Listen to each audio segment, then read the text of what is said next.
Hey, Will, you should have seen me out there today. Well, I struck out 8 batters in that game. You know, all that time I spent working on my pitch sure has paid off. You know, if you might spend a little time working on our pitch, it might pay off for both of us. I didn't know you were interested in baseball, Will. I'm not interested in baseball. I'm talking about the pitch of our airplane. I don't know, you and that silly baseball. Well, it's not silly when you can strike out 8 batters in the game. Okay, what about the pitch? Okay, I'll tell you, I'm struggling with the pitch control on our airplane. Every time we take the plane out, the nose, up and down, up and down. It's really, really hard to control. Yeah. When an airplane flies through the air, there's a tug-of-war going on between the forces of weight, lift, drag, and thrust. And that determines the translation of the airplane. But there's another important motion that's going on as well. In flight, an airplane is free to rotate. The wingtips can rotate up and down, the nose can rotate side to side, and the nose can rotate up and down. In normal, stable flight, we don't want any of those rotations. Back in 1900, we were trying to figure out how a wing generates lift by flying a large kite. We put the angle of attack slightly to the wind, and the kite lifted. Increasing the angle of attack increased the lift. However, we found out that a wing has a natural tendency to roll over and rotate in flight. Yeah, other people have seen that effect. And the solution to that was to connect another surface to the main wing to counterbalance that natural twisting action of the wing. The extra surface was called a stabilizer, and it generates an aerodynamic force, same way that the wing generates an aerodynamic force.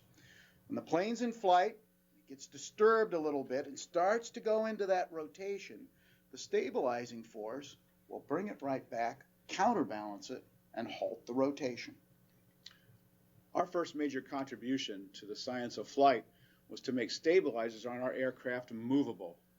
On our aircraft, the pilot can mechanically adjust the angle of the surface while in flight. Look at our horizontal stabilizer as an example. The pilot can adjust the setting of the stabilizer to rotate the nose of the aircraft up and down at the pilot's command. Yeah, now rotating the nose up increases the angle of attack of the main wing, generates more lift, so the airplane climbs. If the stabilizer is set at a negative angle, generating less lift, pulls the nose down, main wing generates less lift, and our airplane will nicely descend. So we can make our airplane go up and down, just like one of Mr. Otis's elevators. Say, that's not a bad description of this movable surface, an elevator. Yeah. This surface in front of the wing provides both stability and maneuverability for our airplane, and that's the essence of our pitch problem. A stable airplane is really hard to maneuver because you have to overcome the stability. A highly maneuverable airplane is nearly unstable, very hard to control.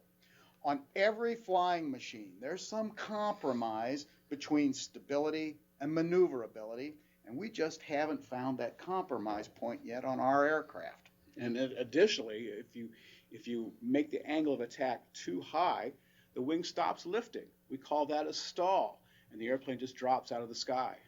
Yeah, I remember that one particularly well. Back on December 14th of 1903, I had won the toss of the coin for the first flight attempt. But I pulled the nose too high, stalled the aircraft, and sat it right back down on the sand. Broke the front strut. Lucky it wasn't my nose.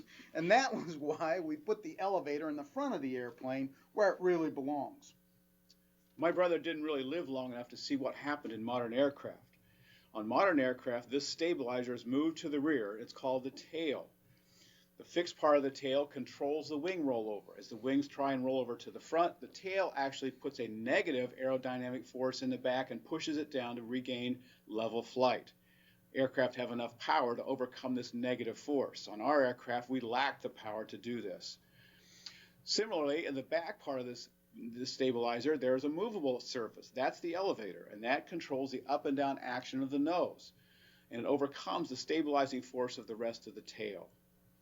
You know, another reason for putting that tail in the front was we got a little bit of extra lift on that. With our airplane underpowered, that extra lift really paid off. Sure did. Yeah. Well, why don't you go play baseball? I've got a lot of work to do here, okay?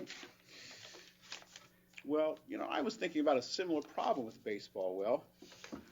Let me get my bat here. Okay, what you got?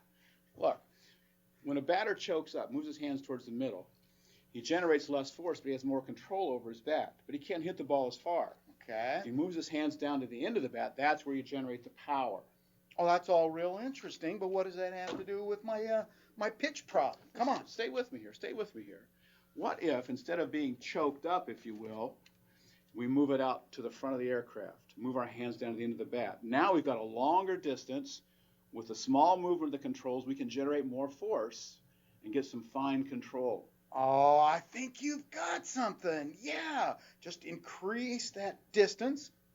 Fine control. My gosh, why didn't I see that? You know, maybe there's something to this baseball after all. Well, I'll tell you why you didn't see it. You're spending too much time in the workshop focusing on the problem. Your mind isn't free to think. Come on, play a little baseball with me. Oh, okay. You need another pitcher? We can always use more pitching, you know. How did you grip that ball? Well, it's not a question of how you grip it. It's a question of your arm force and the angle of attack when you release the ball.